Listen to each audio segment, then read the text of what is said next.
तो दोस्तों अभी आपके सामने जेईई 2024 का ये बहुत अच्छा ऑर्गेनिक केमिस्ट्री का क्वेश्चन, जो कि दोस्तों ऐसे जो क्वेश्चन है बहुत बार आते रहते हैं आईआईटी जेईई 2024 में, और पहले भी ये बहुत बार आए हुए हैं। तो आपसे इलेक्ट्रोफिलिक एरोमेटिक सब्स्टिट्यूशन का आपसे ऑर्डर पूछा है, और ये कभी कभी आपसे न्यूक्लियोफिलिक का भी पूछ सकते हैं। तो ये जो कंसेप्ट है इलेक्ट्रोफिलिक न्यूक्लियोफिलिक वाला बहुत ईजी है, और आप इससे लगभग आसानी से बहुत अच्छे से मार्क्स प्राप्त कर सकते हैं। इसके बाद दोस्तों हम देखते हैं कि ये होता क्यों है कि इलेक्ट्रोफिलिक सब्स्टिट्यूशन का ऑर्डर सब में अलग अलग आता है। आप जानते हैं कि मान लीजिए बेंजीन है, मान लीजिए यहाँ पर आपका बेंजीन है, ये आपका बेंजीन है।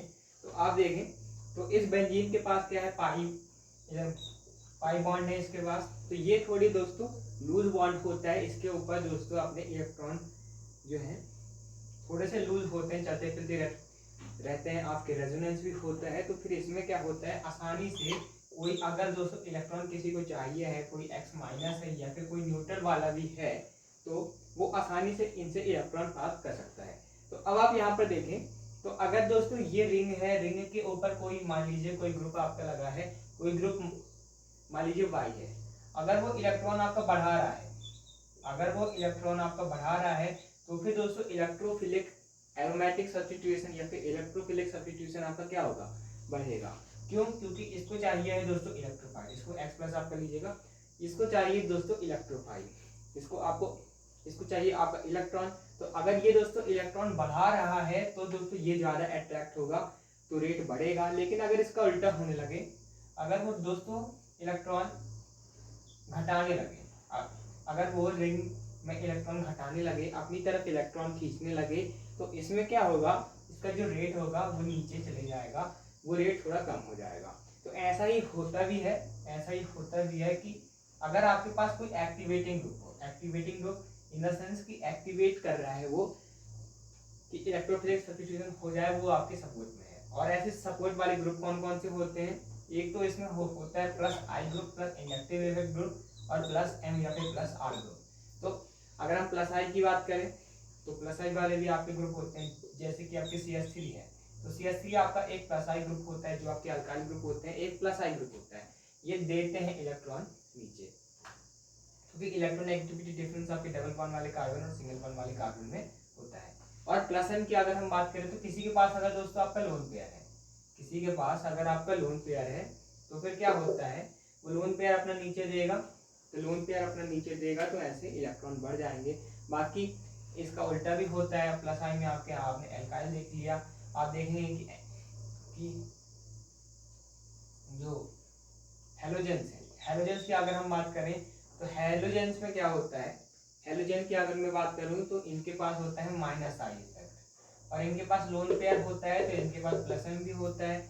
लेकिन हेलोजन के केस में माइनस आई जो है प्लस एम से ज्यादा हो जाता है, ये दोस्तों आपको ध्यान रखना है।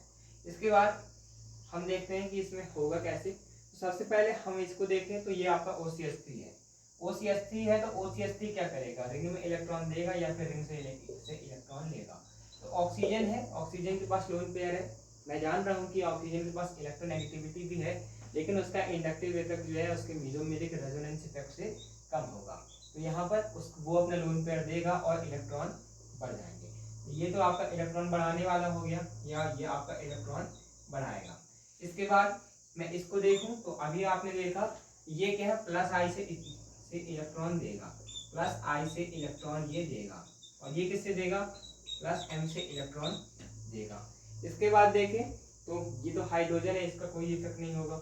इसके बाद CF3, तो ये CF3 आपको ध्यान रखना, CF3 CCl3 CBr3, ये आपको अगर लिख के दे दें, तो यहाँ पर क्या होगा, या CCl3 या फिर CF3 जो भी लिखा हो, तो ये जो Cl है वो कार्बन से ज्यादा इलेक्ट्रोनेगेटिव है, हाइड्रोजन ज्यादा इलेक्ट्रोनेगेटिव होते हैं कार्बन से, तो वो इलेक्ट्रॉन अपनी तरफ खींचेगा, तो कार्बन भी रिंग से इलेक्ट्रॉन खींचने लगेगा, क्योंकि थोड़ा थोड़ा पॉजिटिव आने लगेगा कार्बन के ऊपर, तो ये ज्यादा इलेक्ट्रोनेगेटिव हो जाएगा, ज्यादा इलेक्ट्रॉन इसको चाहिए रहेंगे, तो ये इलेक्ट्रॉन को खींचेगा, मतलब ये क्या करेगा, डीएक्टिवेट करेगा, ये आपका डीएक्टिवेट करेगा, इलेक्ट्रोफिलिक सब्स्टिट्यूशन होने नहीं देगा।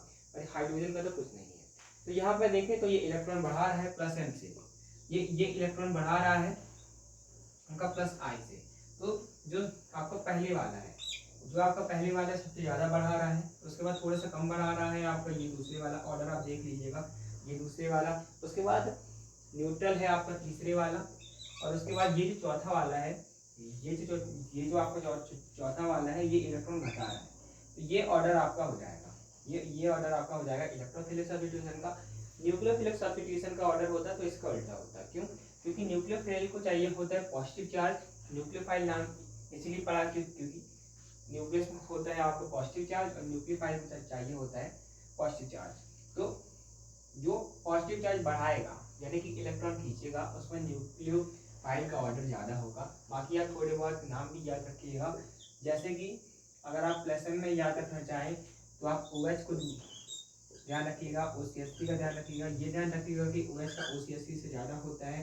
यहाँ पर प्लस में आप NH2 को भी याद रख सकते हैं। इसके बाद माइनस M की बात करूँ तो माइनस M में आप NO2, COOH, CO, CHO, ये सब आप ध्यान रखिएगा। तो अगर आपको वीडियो अच्छा लगा तो आप चैनल को सब्सक्राइब कर सकते हैं और JKP वाई को सब डिस्क्रिप्शन के लिंक से देख सकते हैं प्लेलिस्ट से। Thank for watching, keep learning.